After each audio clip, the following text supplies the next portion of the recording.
this time 4 years ago, I reached, I suppose, a plateau of the amount of challenges that one single person could create in a life all at one time. Now, I didn't create them all at the same time. They were building and growing and coming and going. And, you know, through my whole life, I'm 36 now, I'd say from 21 onwards, I was running a pattern that was, you know, creating massive success and then losing it all. Create massive success and losing it all. Now, the resources that I used to create that success, I used to think was a fluke. I used to think, oh, how am I going to do this again? Yet, whatever I did, I got back on the horse and managed to do it again. Now, a resource that I've just been speaking about, for instance, would be my relationship with my mum.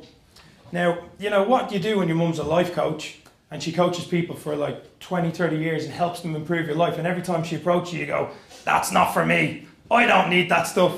I don't need that stuff. And you continue on cracking until the day you wake up and you're bankrupt, you've got no bank account, your credit's being turned off, you're 2 weeks away from being homeless, your job is in the gutter, you cannot get any work. You know, the people that were all around you at the time are filling you full of stuff, and it's not their fault because they're on their own journey. However, you know, the people you surround yourself with, no matter where they are, it might not always work for you, and you've got to look at that. You know, I've got a beautiful daughter on the way into the world, which was my second child. And I sat up one morning and I realized I got to a point where I was like, oh my God, this is like over the side of Niagara Falls. Now, at a time like that, you look all around and you think, what do you do? How do you operate with this? I've been here before, but this is like way worse than you could imagine. And you think about the resources that I have around, but naturally you don't reach for those resources at first. You reach for other stuff. For instance, something that's going to give you an emotional fix. For me, which was food at the time. So at this moment in my life, I was training for an MMA fight, for the first celebrity televised MMA fight. I was in the best condition I'd ever been in my life. I felt the best. However, I was attracting situations from all around that had been building up for years that were just knocking it down left, right and centre. And as I said, within the space of a few weeks, I lost that job. I was on the verge of becoming bankrupt, which I eventually did. I couldn't get any work. You know, a moment in your life that you can continue to go down that route, or you decide to step back and you go, right, I need to make some changes. I need to take responsibility for where I am now at this point. Nobody else is responsible for getting me here. As soon as I turned 18, you did a great job, but as soon as you turn 18, you're on your own wings. You know, you've got two choices. You can learn and accept, or you can blame and continue to blame and continue tripping up over yourself over and over until eventually you come to a point in your life, maybe not as bad as I did, maybe some people get it on different points, but you know, you get to a point where you got to go, right, I need to make some change in my life. But the change I decided to make is, as most people do, I decided to reach for some food.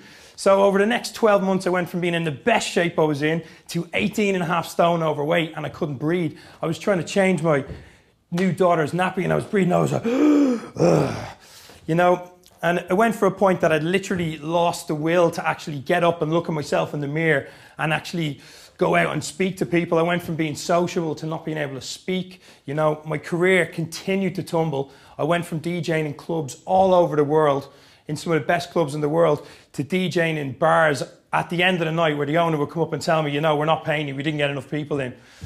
It's only like 200 quid. Jesus, I used to get 2 grand for the exact same thing. Oh, more. Food. Bigger. And then a point, 12 months after this, I just reached an all-time low and I couldn't get any work. And having been on television for 7 years previous to this and actually been involved in a couple of big shows, I got to a point I literally couldn't put food on the table, and I was too embarrassed to actually approach any of my family anymore because they'd all helped me already. Everybody had helped me, you know, but I didn't help myself. I hadn't taken responsibility for it yet and gone, you know, and I got to a point where I was like, I can't reach out to people anymore. I can't ask. So I said, you know, I'm going to go and get a job. Now, this doesn't sound like quite a hard thing to do. People go, oh, the job market's hard, but, you know, it's one of those things when you have to go to the job market when you used to be on television, you know, and then I realized, oh my God, I've got no skills. I've got no qualifications. I didn't finish school. I left school in 3rd year. I have a junior cert. They don't even know what that is in England. They're like, what? So I'm like, yeah, okay, junior cert. So you walk into the job centre, head down, just doing your best to get over there. God, hope no one sees me. Hope no one sees me. I hope this isn't. You sit in a queue full of people and you're thinking, God, go quick, go quick. And then just over the side, I catch this guy. He's looking at me, and I'm like, oh my God.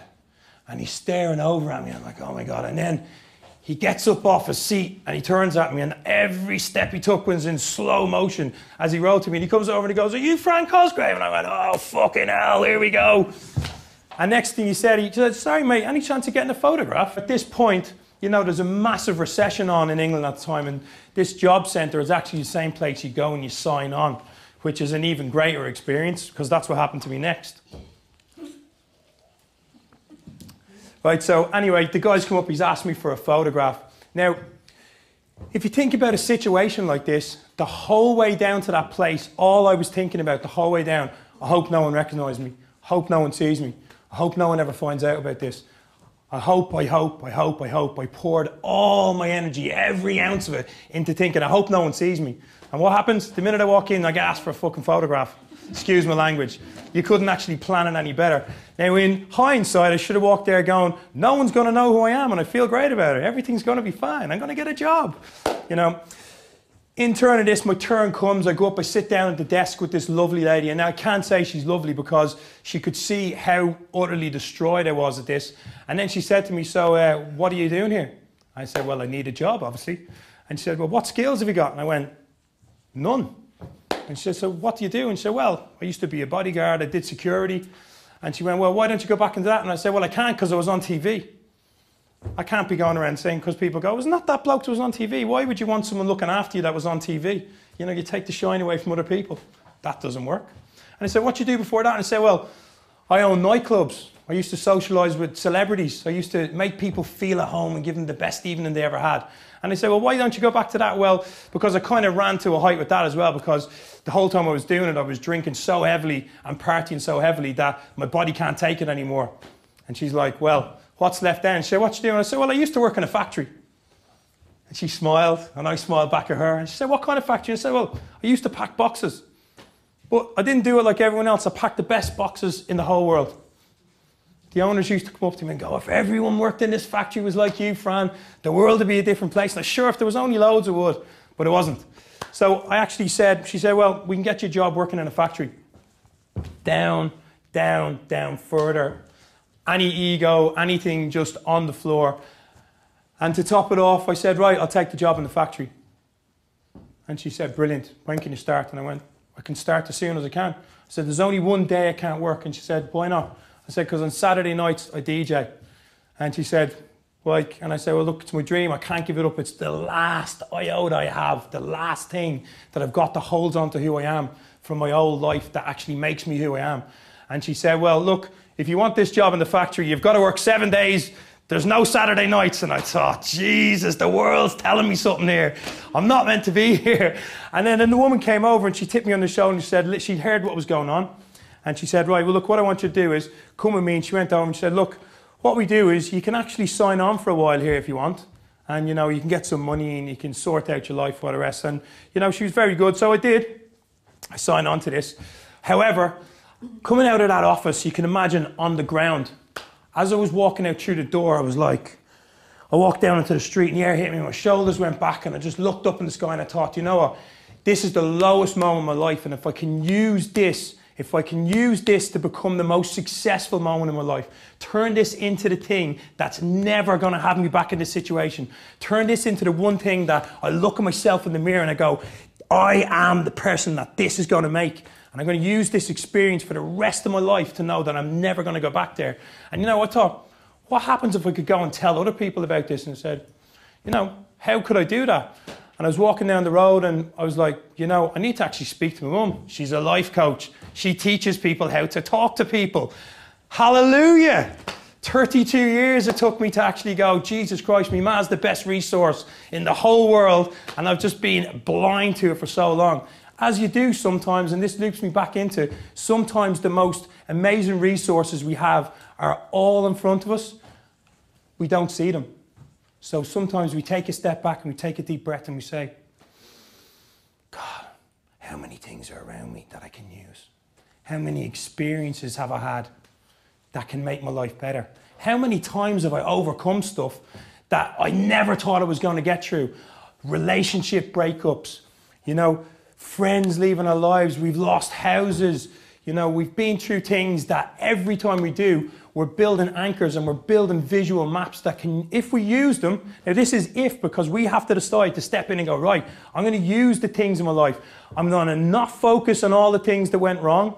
They all go over there. I'm going to focus on all the things that did good. Every time I overcame something, every time I had adversity, every time I had pain, every time I had heartbreak, and I'm still here, I'm still rocking on, and I'm still talking. And if we use these moments, we change our life.